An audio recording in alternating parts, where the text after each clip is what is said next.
মোরগ পোলাও রান্না করার জন্য এখানে কিছু কাঁচা মশলা নিয়েছি প্রথম শাহি জিরা 2 চা চামচ নিয়েছি, একটুখানি জয়ফল, তারপরে নিয়েছি এই যে একটুখানি জয়ত্রী, এখানে নিয়েছি 3 চা চামচ পোস্তদানা, নিয়েছি 100 গ্রাম কাজু বাদাম, সাথে নিয়েছি এই যে চীনা বাদাম, এখানে নিয়েছি 250 গ্রাম। এই কাঁচা মশলাগুলো আমি এখন একটু পানিতে ভিজিয়ে রেখে তারপরে শিলপাটায় বেটে নিব।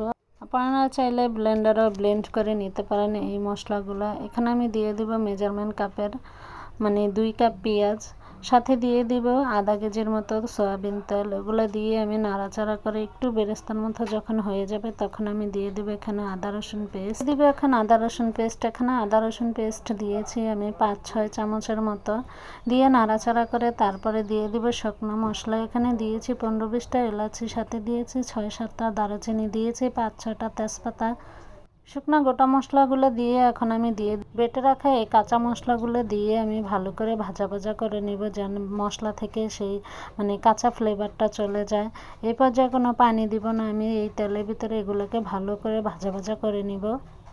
মশলাগুলো ভাজা হয়ে গেছে, দেখুন মশলা থেকে তেল বেশি উঠেছে। এখন আমি দিয়ে দিব সেই বাদাম বাটা পানি, এগুলো আমি পাটায় থেকে করে নিয়েছি, ওই পানিটা এখন দিয়ে দিব পরিমাণ মতো লবণটা আপনারা আপনাদের স্বাদ অনুযায়ী দিয়ে নেবেন। এখানে যেহেতু কক মুরগি আমি 16 পিস 4টা মুরগি 16 পিস হয়েছে, ওগুলা দিয়ে আমি এই মোরগ পোলাওটা রান্না করব, তাই আমি মশলার লবণের পরিমাণটা একটু বুঝে শুনেই দিব। মশলাগুলো কষিয়ে নেওয়া শেষ, এখন আমি দিয়ে দিব এখানে মুরগির যে মাংস পিসগুলো আছে ওগুলা, সবগুলো মুরগির পিস দেওয়া শেষ। এখন একটু নাড়াচাড়া করে তারপর আমি ঢাকনা দিয়ে ঢেকে দিব 15 মিনিটের জন্য। চুলার আঁচটা মিডিয়াম টু লোতে রেখে আমি এগুলোকে 15 মিনিট জাল করে নিব। তো ফিরে এলাম 15 মিনিট পর, দেখুন আমার এই মাংসগুলা কেমন হয়েছে দেখতে। মাংস থেকে অনেকটা পানি বেশি পানি উঠেছে। এগুলাকে আমি ভালো করে কষিয়ে তারপরে দিয়ে দিব। এখানে আমি লিকুইড দুধটা ব্যবহার করব। লিকুইড দুধটাকে আমি জাল করে তারপরে 1 কেজি পরিমাণ লিকুইড দুধ দিয়েছি, দিয়ে আমি নাড়াচাড়া করে আবারও 20 মিনিটের জন্য ঢাকনা দিয়ে ঢেকে দিব। মোরগ পোলাও রান্না করার জন্য এখানে রোস্টটা হয়ে গেছে। এখন আমি একটা হাঁড়িতে চালটাকে দম দিয়ে নিব। তো এখানে আমি 250 গ্রাম তেল দিয়েছি, সয়াবিন তেল দিয়েছি, 3টা এলাচি, 2টা দারুচিনি, 3টা তেজপাতা দিয়ে আমি নাড়াচাড়া করে একটু ফোড়ন দিয়ে তারপরে দিয়ে দিব এখানে সেই পোলাও চালটা আমি 1 ঘন্টা ভিজিয়ে রেখে তারপর এটাকে ঝরিয়ে নিয়েছি।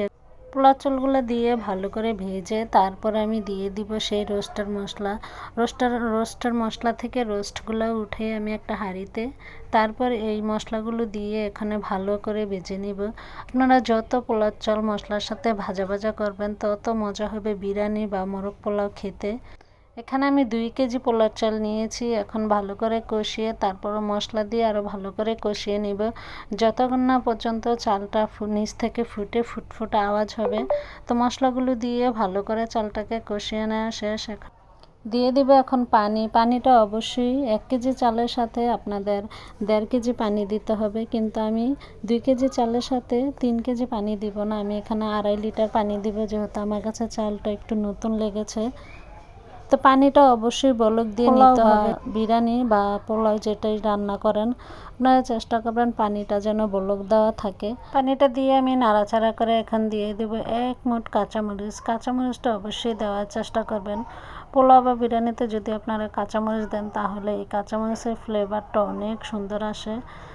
কাঁচামরিচ দেওয়া শেষ, এখন আমি দিয়ে দেব পরিমাণ মতো লবণ। আমি যেহেতু রোস্টে লবণ দিয়েছি তাই পোলাও তো একটু পরিমাণ মতো দিব।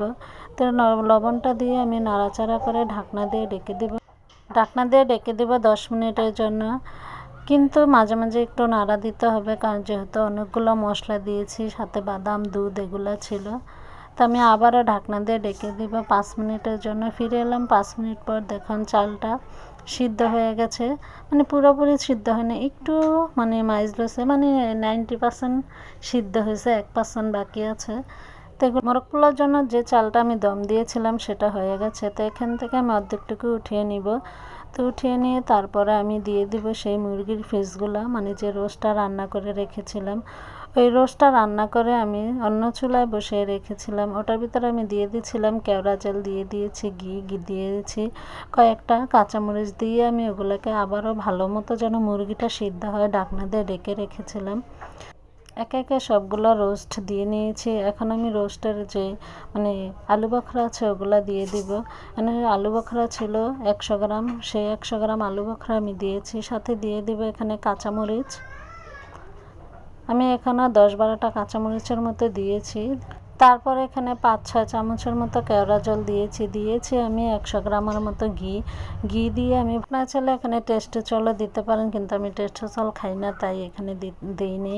এখন আমি দিয়ে দিব সেই উঠিয়ে রাখা যে পোলাও চালগুলো আমি রেখেছিলাম সেগুলো দিয়ে তারপর আমি আবার উপরে দিয়ে দেব ঘি। পোলাও চালগুলো দেওয়া শেষ। এখন আমি দিয়ে দেবো এখানে 2 চামচের মতো কেওড়া জল, সাথে দিয়ে দেবো এখানে 5-6 চামচের মতো ঘি দিয়ে আমি আবারও ঢাকনা দিয়ে ঢেকে দেবো দমে 10 মিনিটের জন্য। ফিরে এলাম 10 মিনিট পর। দেখুন আমার এই মোরগ পোলাওটা দেখতে কতটা সুন্দর হয়েছে, খেতে অনেক মজা হয়েছিল।